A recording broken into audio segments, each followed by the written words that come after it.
اس سے پہلے سورہ بقرہ کی مختلف آیات کا خلاصہ پیش کیا گیا۔ ابھی اپنے سامنے جو آیت کریمہ ہے، اس آیت کریمہ کا تعلق قبلہ بدلنے سے ہے۔ چنانچہ حضور صلی اللہ علیہ وسلم نے جب تک ہجرت نہ فرمائی، آپ نے خانہ کعبہ کی طرف رخ کر کے نماز پڑھی، اور اس کے بعد جب حضور صلی اللہ علیہ وسلم ہجرت فرما کر مدینہ طیبہ آئے تو 16 یا 17 مہینے آپ نے مسجد اقصیٰ کی طرف اپنا رخ کیا اور اس طرف رخ کر کے نماز پڑھی۔ نماز پڑھنے کے بعد پھر حضور صلی اللہ علیہ وسلم کی خواہش کے مطابق اللہ تبارک و تعالیٰ نے خانہ کعبہ کو دوبارہ قبلہ بنا دیا۔ جب دوبارہ قبلہ بنایا تو یہود و نصارہ نے ہنگامہ شروع کر دیا اور یہ کہا کہ قبلہ ہمارا پرانا ہے، تمہارا قبلہ نیا نیا ہے، اور حق پر وہی ہوگا جو پرانا ہوگا۔ چنانچہ مسلمانوں نے بھی کہا کہ حق پر وہ جو اللہ تعالیٰ کے حکام پر عمل کرے اور اللہ کے حکم کے مطابق قبلے کو بدل لے۔ تو اللہ تبارک و تعالیٰ نے آیت کریمہ نازل فرمائی اور ارشاد فرمایا کہ رخ کدھر بھی کرو، عبادت صرف اللہ کی ہو اور ایمان اللہ تبارک و تعالیٰ کی ذات پر ہونا چاہیے۔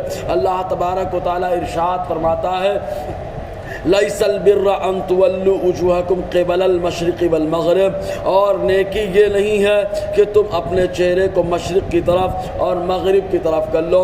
مسجد اقصیٰ کے دو حصے ہیں، ایک جانب غربی یعنی مغربی پچھمی سمت ہے اور ایک مشرقی پوربی علاقہ ہے۔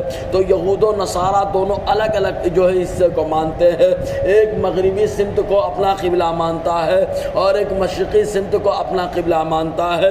تو اللہ تعالیٰ نے فرمایا اس کو قبلہ ماننا اور اس کی طرف رخ کرنا یہ نیکی نہیں ہے۔ نیکی کیا ہے؟ وَلَٰكِنَّ الْبِرَّ مَنْ آمَنَ بِاللَّهِ وَالْيَوْمِ الْآخِرِ، لیکن نیکی یہ ہے کہ اللہ پر ایمان، لیکن نیکی اس شخص کی طرف ہے جو اللہ تعالیٰ پر ایمان لائے، آخرت پر ایمان لائے۔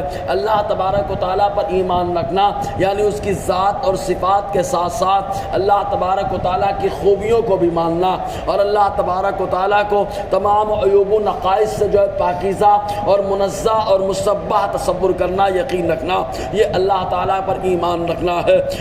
والیوم الآخر، اور آخرت پر ایمان رکھنا، آخری دن پر ایمان رکھنا یعنی قیامت پر ایمان رکھنا کہ انسان جتنے اعمال دنیا میں کرتا ہے ہر اعمال کے بدلے کا ایک دن مقرر ہے، اسی دن کو آخرت کا دن کہا جاتا ہے، اور وہ دن ایسا ہے کہ اللہ تبارک و تعالیٰ اچھے کو اچائی اور برے کو برائی کا بدلہ عطا فرمائے گا، انصاف کا ترازو اللہ تعالیٰ قائم فرمائے گا۔ اسی موقع پر اللہ تبارک و تعالیٰ کچھ معاملات سختی کے ہوں گے، کسی کے لیے سخت اور کسی کے لیے نرم بھی ہوں گے۔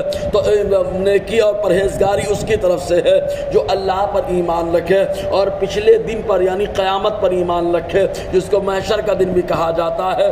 ملائکہ اور فرشتوں پر ایمان رکھنا، فرشتوں کے وجود کا قول کرنا، یہ کہنا کہ فرشتے خالی نیکی کی قوت کا نام ہے، یہ بھی ایمانیات سے نہیں ہے۔ اور یہ کہنا کہ فرشتے یہ اللہ تبارک و تعالیٰ کی بیٹیاں ہیں، جیسے قبیلہ بنو خزاعہ کا عقیدہ رہا، وہ لوگ کہتے کہ بیٹیاں پردے میں رہتی ہیں، دکھائی نہیں پڑتی ہیں، تو ایسے ہی فرشتے ہمیشہ پردے میں رہتے ہیں، تو کیا وہ اللہ تعالیٰ کی بیٹیاں ہیں؟ یہ تمام غلط سلط نظریات ان لوگوں نے بنائے۔ تو اللہ تعالیٰ نے فرمایا فرشتوں پر ایمان رکھنا کہ اللہ تعالیٰ نے ان کو نور سے پیدا فرمایا، اللہ تبارک و تعالیٰ نے ان کو جو کام دیا وہی کام کرتے ہیں، وہ معصوم ہے، اللہ تبارک و تعالیٰ نے ان کو ہر عیب سے منزہ فرمایا ہے۔ والکتب والکتاب، اور کتاب پر ایمان رکھنا، اللہ تبارک و تعالیٰ نے بہت ساری کتابیں اتاری، مشہور 4 کتابیں ان کو غیر تبدیل شدہ جو اللہ تعالیٰ نے تورات کو اتارا، غیر تبدیل شدہ پر ایمان رکھنا، غیر تبدیل شدہ انجیل پر ایمان رکھنا،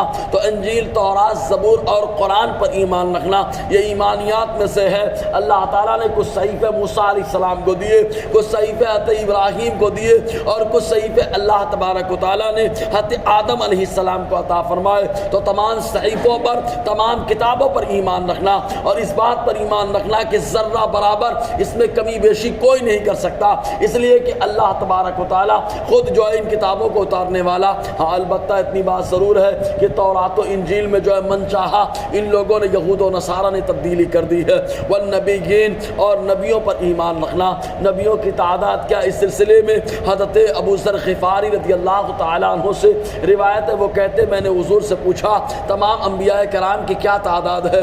حضور نے فرمایا 1,24,000، اور دوسری روایت میں فرماتے میں نے پوچھا تو حضور نے فرمایا 2,24,000 ہے۔ اسی لیے کم و بیش کر کے جو ہے انبیاء کرام کے بارے میں بات رکھی جاتی ہے، اور نبیوں کو اللہ تعالیٰ نے تمام عیوب اور نقائص سے پاک اور صاف فرمایا ہے۔